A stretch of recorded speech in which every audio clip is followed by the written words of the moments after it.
You were born with individual strengths and a unique purpose. Don't let fears, false beliefs, or life's happenings diminish your influence. It's time to live and lead for impact. Host Kirsten Ross, expert of transformation, will help you defeat the drama and overcome the trauma that can stop you in your tracks. You'll gain focus, find confidence, and take bold action. Unleash passionate, purposeful you. Let's go. Welcome to Live and Lead for Impact. I'm Kirsten Ross, your host, and this is episode number 136. So today I'm going to be covering the second in my series on F It for Impact. So remember, it's not quite what you think. I just like to play around with words a little bit. So in the first, I talked about fueling your fortitude. And that was all about avoiding the trip-ups that can have us considering the option of quitting when we really need to commit and put the full force of our energy towards making our impact. There are times when it's going to get challenging or things aren't working as quickly as you'd like. And if you waste time constantly in considering what you really don't want to do, you're taking time away from what you could be using to work further on your impact. So today I'm going to be talking about forming your foundations. If you currently work a job or you've worked a job before and you're kind of new to being your own boss, you need to create the expectations and hold yourself accountable like a boss maybe was doing in the past. You maybe aren't working for someone else any longer. No one's going to stand over your shoulder, tell you what to do. Maybe you're working from home. Maybe the laundry keeps beckoning you, or the TV, or the stereo. I guess we don't really use stereos any longer. But the dishes, there's chores, there might be neighbors, you might head outside for a walk. There's a lot of distractions, and it can be tough to stay committed. Friends sometimes catch wind that you're working from home or in an office or, are your own boss. And people tend to have this feeling like working for yourself, or whether you're working to make your impact on the side or as your main focus, people tend to think that you have lots of time on your hands and that it's freedom.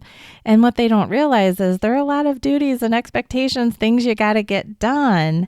So the question is, will you cave to distractions, or will you focus on making your impact or your business? So while you're your own boss, you need to do what a good leader does in the workplace. And I'm constantly coaching leaders through the strategies for setting clear expectations and holding people accountable. So when you're working for yourself to make your impact, you need to do that for yourself. So today I'm going to cover a few strategies that you should put in place to help you do just that. So the first is create those lists, the list of activities that you'll do daily, weekly, monthly, and then commit. So the easiest thing to do is start with larger goals and then work your way back. So if I need to complete something in a month, what do I need to do daily or weekly in terms of my individual tasks to hit that goal? So figure that out and then commit. So lists are the best way to go. As I've shared many other times, it's really hard to keep things in your head.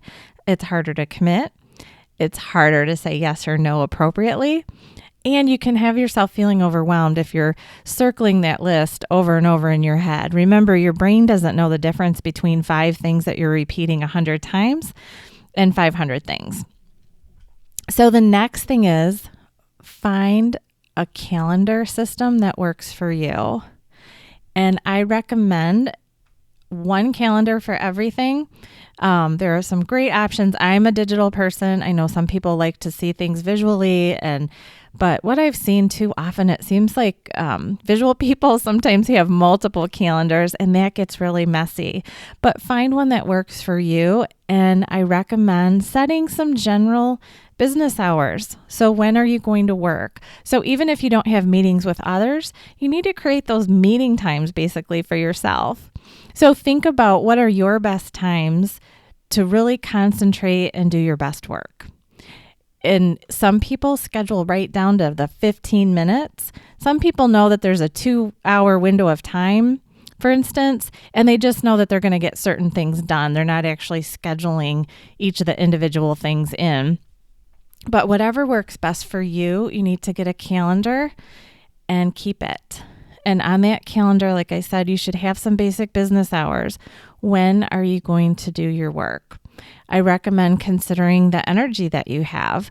So for me, I'm a morning person. So I try to do my most creative work, the things that take a lot more focus. I try to do those in the morning because that's when I'm going to have highest energy. Late in the evening, I'm done. So I can do other kinds of things, but not like the major focus kinds of activities.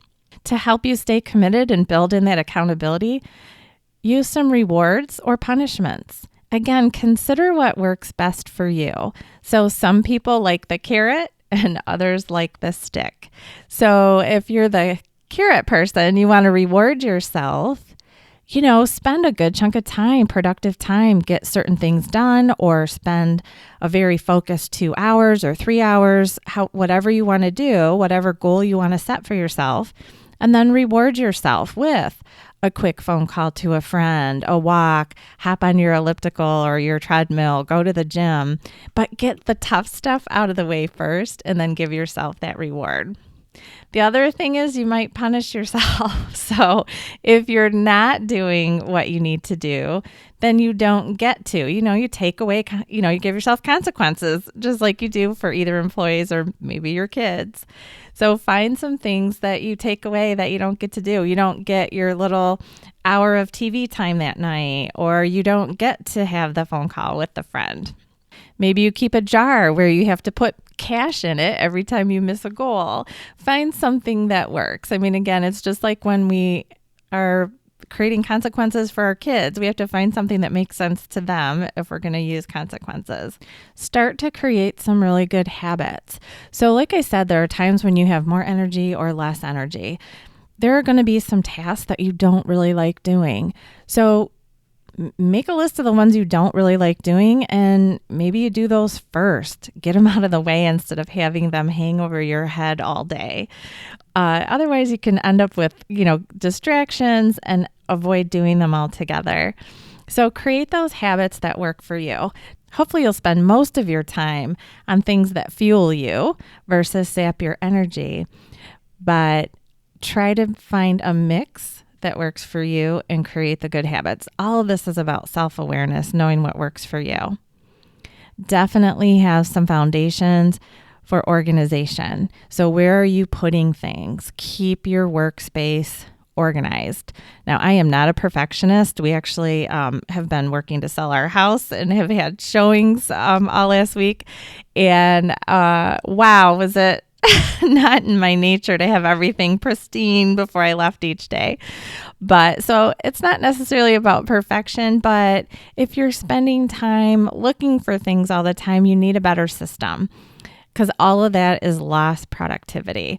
So make sure that you have some organization with files on your computer, paper files that you need. Make sure that things are at your fingertips that you need often. Things that you don't need as often can be a little bit farther away from your workspace. Have a designated workspace, if you can. For a while I used a lap desk a lot, but even when I was using a lap desk, I had certain places that I would work. So I would get used to it. Now, do pay attention to the ergonomics of how you're working. Make sure that your body is in a good, part of your foundation, that you're paying attention.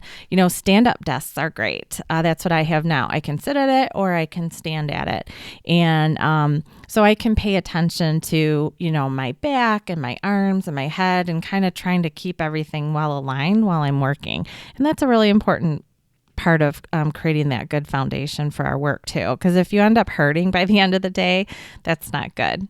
If creating your lists and setting specific office hours and having a good workspace and using rewards or consequences for yourself isn't enough, you're still not hitting your goals and doing what you need to do, find an accountability partner, whether it's a member of your team, a spouse, maybe even one of your children, someone that can check in with you and help you hold accountable. Sometimes when we know we're going to be having a conversation with someone and we're going to have to fess up to whether or not we completed our tasks, it can keep us more on track. And as I said at the beginning of this series, each one of the days, kind of swirling through each of the topics, is building a foundation that helps us say yes and no appropriately.